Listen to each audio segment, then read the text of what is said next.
చిన్న doubt madam. చాలామంది state ఎగ్జామ్స్‌కి ప్రిపేర్ అయ్యేటువంటి స్టూడెంట్స్ కావచ్చు, యూపీఎస్సీకి ప్రిపేర్ అయ్యేటువంటి స్టూడెంట్స్ కావచ్చు.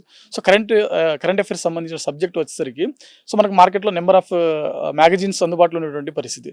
సో, ఏ మ్యాగజైన్ చదవాలి? న్యూస్ పేపర్‌లు కూడా మనకు చాలా పేపర్‌లు ఉన్నాయి. సో, ఏ న్యూస్ పేపర్ చదవాలి? సో, కరెంట్ అఫైర్స్ విషయంలో స్టూడెంట్స్ నేషనల్, ఇంటర్నేషనల్ ఈ సమ్మిట్స్ అవన్నీ ఉంటాయి కదా!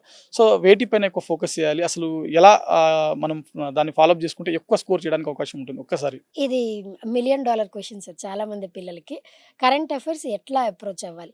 జనరల్ స్టడీస్ ఎలాగైతే ఓషన్ లాగా ఉంటుందో, కరెంట్ అఫైర్స్ కూడా సేమ్. ఒక ఓషన్ లాగా ఉంటుంది సార్. మనం ఎంత చదువుకుంటూ వెళ్ళినా కూడా ఎంతో కొంత మిగిలిపోయేటువంటి పరిస్థితి. అందుకోసం దీనికి ఏం చేయాలి అనంటే, ఏదైనా ఒక news paper, be it English paper కావచ్చు, తెలుగు పేపర్ కావచ్చు. హిందూనే చదవాలా మేడం? మేము టైమ్స్ ఆఫ్ ఇండియా, వేరే ఇండియన్ ఎక్స్‌ప్రెస్ ఇలాంటివి ఫాలో అవుతామనంటే నో ప్రాబ్లమ్, ఫాలో అవ్వచ్చు. తెలుగు పేపర్ మాకు తెలుగు అలవాటు మేడం. మేము తెలుగు పేపర్ చదువుతామనంటే take any paper 'Andhrajyothi', 'Eenadu', 'Sakshi' any paper ఏదైనా ఒక పేపర్ తీసుకోండి. ఒక్కటే ఫాలో అవ్వాలి. ఇవాళ 'సాక్షి' చదువుతాను, రేపు 'ఈనాడు' చదువుతా, ఎల్లుండి 'ఆంధ్రప్రభ' చదువుతాను అనంటే నో. ఎందుకు అనంటే దాంట్లో మళ్ళా న్యూస్ కానివ్వండి, ఆ కాలమ్స్ కానివ్వండి, అవి మనం ఒకదానికి హ్యాబిచ్యుయేట్ అయిపోయినప్పుడు షిఫ్ట్ అవుతా ఉంటే అది ఎవాపరేట్ అయిపోయే పరిస్థితి ఉంటది. కాబట్టి మనము ఒకే ఒక్క న్యూస్ పేపర్ ఫాలో అవ్వాలి. ఏదైనా ఒక మ్యాగజైన్ మార్కెట్‌లో ఏదైనా ఒక ఇన్‌స్టిట్యూట్ మ్యాగజైన్ తీసుకోండి. ఇన్‌స్టిట్యూట్ స్టడీ మెటీరియల్ తీసుకోండి. లేదు అనంటే వేరే యూపీఎస్సీ మ్యాగజైన్స్ కూడా మనకు అందుబాటులో ఉంటాయి. ఏదైనా ఒక మ్యాగజైన్, ఒక న్యూస్ పేపర్, దానితో పాటు 2 యూట్యూబ్ సోర్సెస్. ఒక యూట్యూబ్ సోర్స్ అయితే మనకి సరిపోదు.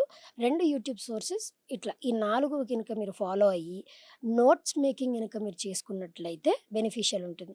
జస్ట్ ఏదో న్యూస్ పేపర్ చదివాము పొద్దున్నే లేచి రప మొత్తం 1 నుంచి ఏ టు జెడ్ మనం న్యూస్ పేపర్ కవర్ చేయకూడదండి. ఎప్పుడైనా మన examination point of view state level ఉందనుకోండి.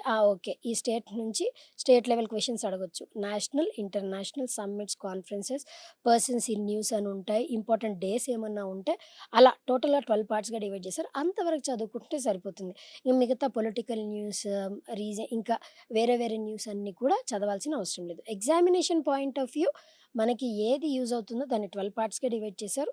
అంతవరకు చదువుకుంటే బెనిఫిషియల్. నోట్స్ మేకింగ్ అయితే చాలా చాలా చాలా యూజ్ అవుతుందండి.